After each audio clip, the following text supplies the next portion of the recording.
awesome. Okay, this is another really interesting thing that happened. So last Monday, which was the 21st, right? It was April 21st. I covered what's happening with the Vale School District. The church is trying to build a seminary building there on school district land, right? So we covered this on Monday, the 21st. And the different issues, just the church versus state is basically what it was. Parents got wind of it. It had already passed. Now, when I reported it, I thought there were only 2 confirmed members of the school board that were LDS. I have been talking to some people there in the Vail School District, and one gentleman has told me there are 4 members actually on the school board. So, of course, you can see this church and state, and the parents are concerned. And this is everything that I reported on last week. And the school superintendent had said that while informal conversations were happening off and on for 13 years about having this happen, that the school district would build, the church could build on school district land, then it would lease it to the church. They would use it for a period of time. It wasn't until 7 or 8 months ago when, it really moved forward. The proposal moved forward and was placed on the agenda for discussion at a public meeting. No one saw it. Nobody caught it, right? So nobody was there, and it simply passed. Then there's kind of a watchdog parent, as there always is in every school district, who put it on their Facebook page. And that's when the what kind of hit the fan, right? Where the parents said, what in the heck is this? We didn't know anything about this. And of course, their concerns were things like, how does this work? What kind of teachers or leaders from this church will be on our school campus? Will our children interact with them? Will there be missionaries on, these are all legitimate questions. They have no idea what the seminary building will be used for. So like I said, we talked about this last week. So even a petition. And of course, a lot of people got involved from various secular organizations. We're going to talk about that. So we also talked about how typically does a seminary building get built. And there are 2 different ways. Direct purchase. The church will purchase the land directly from a private individual or a business, just like any other real estate transaction. It tends to be very close to the school. They'll just buy a little piece of property, and then they can have release time seminary there for the kids. Another thing that they do is a collaboration with school boards. So in some cases, the board will acquire land and sell a specific parcel to the church. This happens in Utah all the time. Like a school's being built and they're like, hey, yeah, we got the parcel for you. But, they sell it to them. It is not on school district property. That's the difference. This allows the church to establish a seminary building near the school without necessarily being on school property, right? Because of church and state issues. And this is what the parents and the secular organizations like Secular Arizona and Freedom from Religion wrote a cease and desist letter and said, this cannot happen. So all this is boiling around. This is all the stuff that we talked about and I reported on the 21st. And then suddenly, I'm not saying this means anything or if it's a coincidence, but the day after we reported this story on, I've now coined TMN, the Mormon Newscast, right? After we talked about this story on TMN, oh my gosh, the whole thing was scrapped. The church bowed out. So this is what it says. The Church of Jesus Christ of Latter-day Saints, and this happened, let me tell you, this happened like an hour before their board meeting on Tuesday night, which would have been the next night after the newscast. They received notification that the church just said, no, we're not going to do it. Never mind. So it says, the Church of Jesus Christ of Latter-day Saints responded, we are grateful to the Vail School District for their efforts to provide opportunities for our students. We regret that at this time we will not continue in negotiations for the seminary building. We recognize our right to practice our religion in public spaces. They always say that we recognize our right, but we do not want our efforts to be a distraction to the community and the district. You have no right to have your building on school property.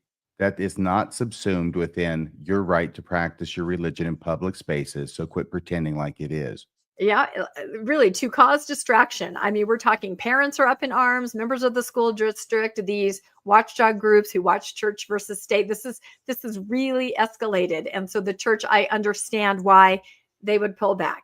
Now, I'm sure they were planning to pull back. I'm sure it wasn't our story, but we did report on it. So anyway, I can think what I can think. I want to jump in here and just say the church could say the same thing here in Fairview, but they choose not to. Yep. We're grateful to the Fairview town for their efforts to provide an opportunity for us to build our temple. We regret at this time we will not continue in negotiations. We recognize our right to practice our religion in public spaces, but do not want our effort to be a distraction to the community in the town. Yeah, they could. And that's why this story in tandem with the temple is very interesting to see the similarities, the church versus state, and then to see the different ways that they're reacting. So in a Facebook post, the Vale School District said, we received formal written notice from the church indicating their decision to exercise their contractual right to terminate the agreement. In short, this action by the church brings the lease and donation agreement to a close. So it's done. They're saying absolutely not. It's over. Now there was before you move on. Yes. You don't get to move on. Absolutely fantastic. Not once, but twice last week. Oh my gosh. You brought the minions of Satan to their knees.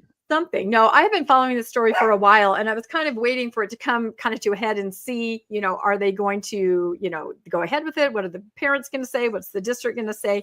But yeah, I was really surprised that this all of a sudden kind of out of the blue happened, because I thought they might, try to stick it to the man and try to do it. But I hate to say this, Rebecca. I think I've earned it with that compliment. But the thing about this is why you cannot put Mormons. This is what happens when you put Mormons in public office. Okay. Yeah, no, it's interesting you would say that, because the one gentleman, after I ran the story on Monday, I had a couple people contact me from the area who'd been watching it. That usually happens, and it's fun to find out other stuff going on. And this one particular gentleman who's not LDS, and he basically said, can I give you a phone call? Because I just really want to understand what's happening. I don't know why this group is acting this way. What is this religion? And I saw that you had done a story on it. And so he said that people are stunned and shocked that their school board would pass this without any public input. And he said, so interesting to me, it's almost like they're working more for their church than for our school in their elected office. I know, it was so cute of him, but I think a lot of the parents have realized that. And that is very disturbing to a lot of people when they come across that for the first time. Of course, I live in Utah, so that's a way of life here. But right. And Rebecca, based on the story that you just reported, I mean, it's not just giving Mormons a majority in anything, including a school board, but the church was in negotiations with them, with the school district. And so don't try and tell me there weren't communications going back and forth, even maybe 13 years before. I don't know. Yeah. Is that a tacit admission? Between the church and between the church and the school board to build a seminary building on public school property. And this is the kind of stuff. And I think the reason you can't trust Mormons, whether they're in government or in the church. Yeah. Well, again, we bring up Senator Smith, right? And I did tell this gentleman I was talking to about that story, and he was horrified. So I did my missionary work. But, there is a reason that they thought it would be okay. And again, it was going to be a lease for 10 years, and they would have access to the building sometimes, so I can see why they might have thought without thinking that it would be a good idea, but these secular organizations jump all over this kind of stuff. So it says the controversial plans by the Southern Arizona School District to construct a facility for use as a seminary by the Church of Jesus Christ of Latter-day Saints have been scrapped.